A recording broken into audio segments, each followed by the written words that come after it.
Some of you guys I used to sing in the choir with. Gently.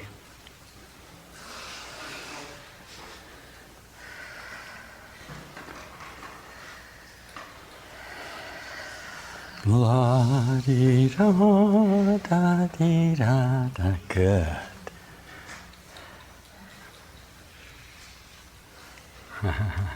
That ain't gonna hurt you. Oh, I wouldn't dare let you see that. Why not? I've seen everything. I mean, you guys got these deep things you keep bringing up. You're going, I better not let him see that. That's part of the process. You know, I better not do that. That's unforgivable. You've only got one thing that you think is unforgivable. That's the whole idea of you. And that's totally forgivable. So you guys are going through some very lovely experiences. Yeah, how can I teach them that? I want to show them that. Okay. See, everybody in the universe knows about this. You think it's a big plague. No, no. Everyone that needs to know about this knows about it, and that's everyone that needs to know. Either that or it isn't. It's impossible for you to call on anyone within this whole thought astral association without obtaining this if you want it. There is no conflict in it. You guys have been living in your astral thoughts where you're in conflict so long, you don't understand. They're just waiting for your instructions. You go through this scribed nonsense of listening to some other voice that has no more idea about the truth than you have. It's waiting for you to tell it what it is. You study your horoscopes to give you the answer. You're the horoscope. It's waiting for you to tell it what it is.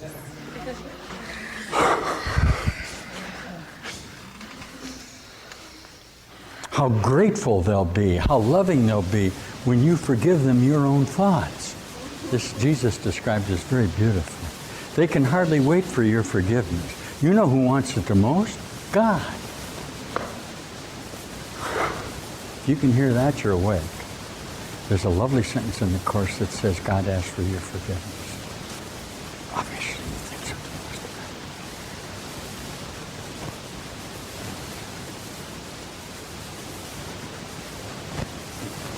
I'm putting some thought into this energy because I want you to stay with the thought. Why? So that you won't come back down into this. Why? Because you begin to do that. Remember, this is in your mind, and then you won't do that. You'll come up to the same association. Then you'll say, gee, I want to be around this more. Then you'll say, no, now I hear what this says. Then your groups will change. Then how you're reading this will change. Then what you're doing with your own goals will change. It has to. God has given you that. That's in the Course to change. Otherwise, you'd be stuck here forever. See, you have to be able to hear this. And it's that determination that's happened to you now, the incentive of the miracle. What's occurring to you now is entirely outside of your perceptual association. It appears to be perceptual, but it's a whole new arrangement of your light thought forms. It really doesn't compare to anything that happened to you, but it seems very familiar.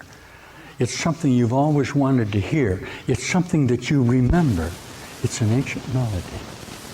It's ever so distant in your mind, yet you can hear it, because it's always played. It's right here.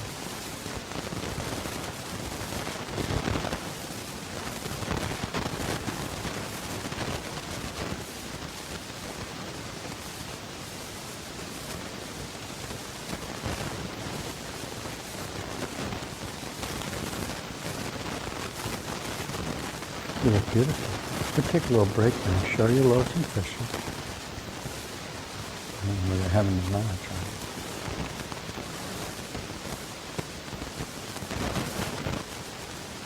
How could it be 12:30? 12:30.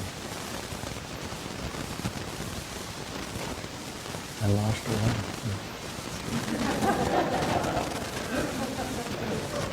Did we start at 9 o'clock? 10, 11, 12. Oh, goodness.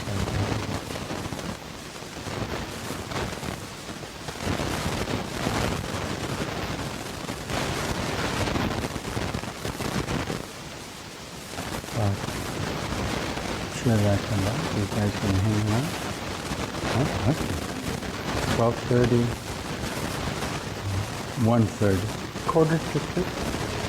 I don't know what I'm going to say. Well, I have to take my shot.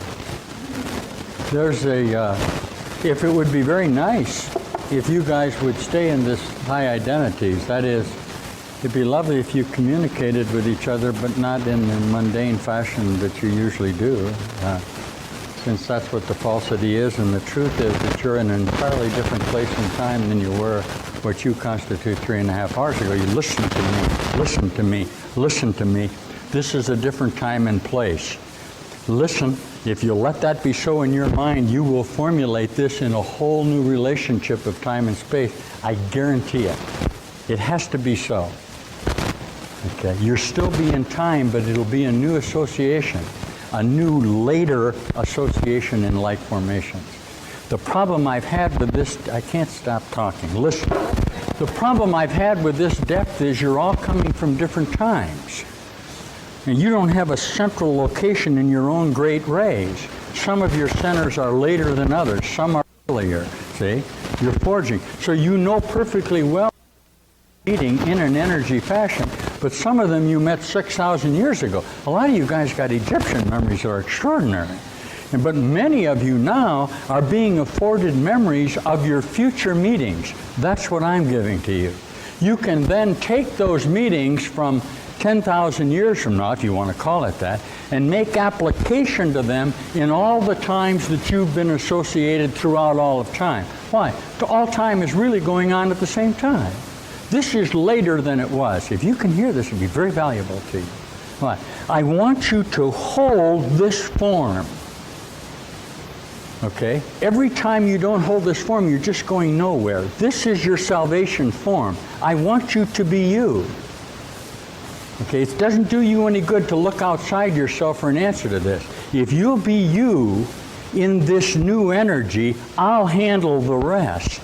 That's the admission of your atonement. That will formulate up in here rather than trying to find yourself in the mutual location. You can't, you're too different in time. You know each other perfectly well, but the part of you that recognizes each other, there's another part that still is in conflict. That's why you can't communicate. I will be that communicating source for you if you let me, because that's what this energy is. It's a communicative device. Okay? And I'm teaching you to what? Be a communicative device. To bring all of those memories in so that we can hold them in the mandala. Jesus calls this the circle of at-one-ment, where each time we have a thought, it extends from us and becomes our associate perceptual reality in the objective definition of it. See, when that occurs, we have no conflict. That's love. Of course it's love. Love is what? Communication. It's the certainty that we all come from the same source and we're all there together. That's the fun part of this. So you can have fun eating lunch. See if I can quit here now. You sure this is what we're supposed to be meditating to? Is my workbook up there? Yeah. How are we doing? Are we okay?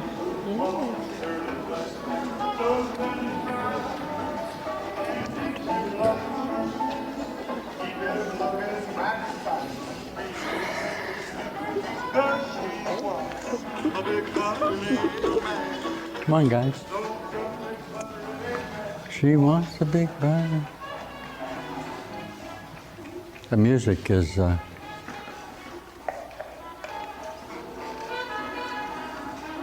this is Scobie. Bob Scobie, guys.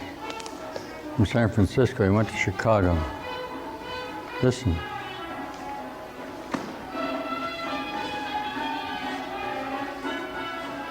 Started out with Lou Waters in San Francisco playing what they call San Francisco jazz, traditional jazz out of New Orleans. He was at the Dawn Club in 1949. You dirty guy, it's where you and I, it was me.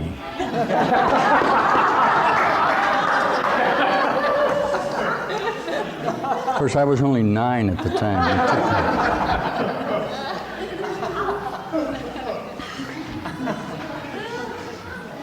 Yeah.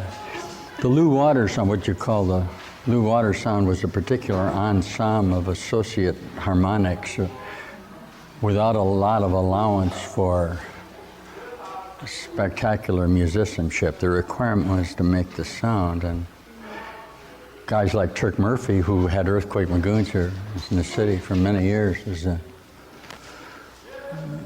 alumnus of Lou Waters. Lou Waters quit playing trumpet and bought himself an egg farm in Petaluma or something. My San Francisco memories are very old. Of course, all of our memories are finally very old.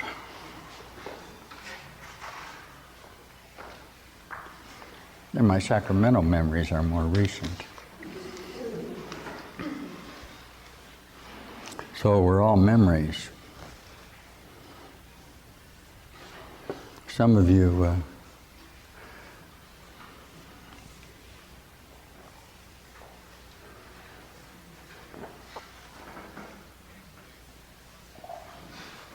will discover that you've lost your grievance. You're going to lose your grievance in just a minute. And when it happens to you, it's impossible to express it to a grieving consciousness.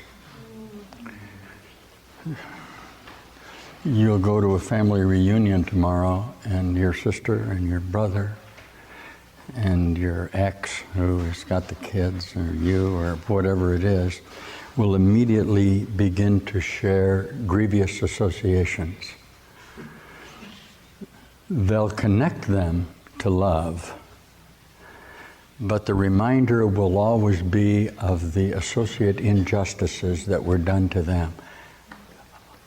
This will always be true. To deny that this is true is to deny this teaching, because it's necessary for you to look at what your relationships really are. And this has nothing to do with whether they're good or bad. It has to do with the certainty that they necessitate mutual and attack and defense modality. They cannot not, because any opinion is a form of defense, and any rebuttal is a form of attack. And what you attempt to share in these relationships, okay, are mutual identities of attack and defense. This is the teachings of Jesus Christ. Now, perceptual mind presumes that that's the way of life. And when you went to the reunion, they're all sitting down reminding you, perhaps, of how your father beat your mother. Well, strangely, or whatever else occurred that caused all the trauma of your apparent present condition, which is what? Inherently traumatic. Strangely enough, a new mind, while it can remember the association, okay, of the apparent grievance, cannot identify it in the heat of perceptual value. Can you hear this? It's very easy to forgive if you can't remember the passion of the association. This is what will happen to your mind if you'll allow it to it. You no longer need to retain the value of the pain in that association, listen, in order to keep your own identity.